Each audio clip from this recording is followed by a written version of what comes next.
کہ آپ سب کو پتا ہے کہ سیدہ فاطمہ الزہرا سلام اللہ علیہ کے وجود میں ایک ایسا راز بطور امانت رکھا گیا، اور یہ وہ راز ہے جس کا ذکر ہم ان کی مشہور صلوات میں پڑھتے ہیں۔ لیکن کیا آپ نے کبھی بھی یہ صلوات پڑھتے وقت سوچا ہے کہ یا پھر اس کے بارے میں غور کیا ہے؟ اللہم صلی علی فاطمہ و آبہا و بالہا و بنیہا، یہاں تک تو ہم سب کو یاد ہے، لیکن سب سے دلچسپ حصہ یہ ہے کہ وَلِلَّہ مُدَّوَّئِن فِیہا، یعنی اے اللہ اس راز پر درود بھیج۔ یہ وہ دعا ہے جو سید الفاطمہ سلام اللہ علیہ کے وجود میں بطور امانت رکھا گیا۔ اب سوال یہ ہے کہ اس راز کو بطور امانت کیوں رکھا گیا؟ اس کے بارے میں بڑے بڑے بزرگ اور علماء دین نے اس کے کئی جواب پیش کیا۔ کچھ نے کہا کہ اس سے مراد نور امامت ہے اور آئمہ علیہ السلام کے وہ پاکیزہ نسل ہے جو ان کے وجود میں رکھی گئی۔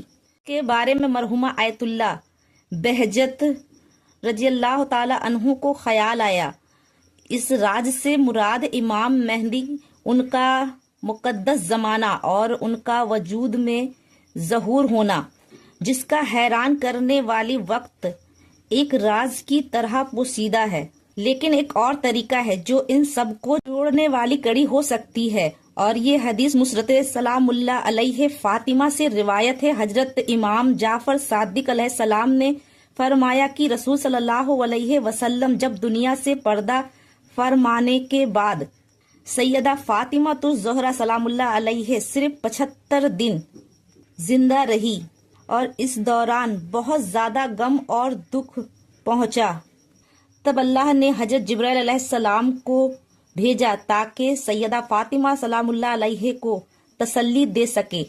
حضرت جبرائیل علیہ السلام نے اس دنیا میں آپ صلی اللہ علیہ وسلم کو ہونے والے اور آنے والے دور میں ہونے والے واقعوں کے بارے میں بتایا، اور حضرت مولا علیہ السلام نے ان تمام واقعوں کو لکھا، یہاں تک کہ مسرت فاطمہ کے نام سے ایک کتاب تیار ہوئی، اور یہ عظیم وراثت اماموں کے درمیان دست بدست پہنچتا رہا، اور آج اس کے راج کے امانت دار حضرت فاطمہ سلام اللہ علیہ کے بیٹے امام مہدی علیہ السلام ہیں، اور اس سب کی بنیاد سیدہ فاطمہ الزہرا سلام اللہ علیہ کے وجود میں ہے۔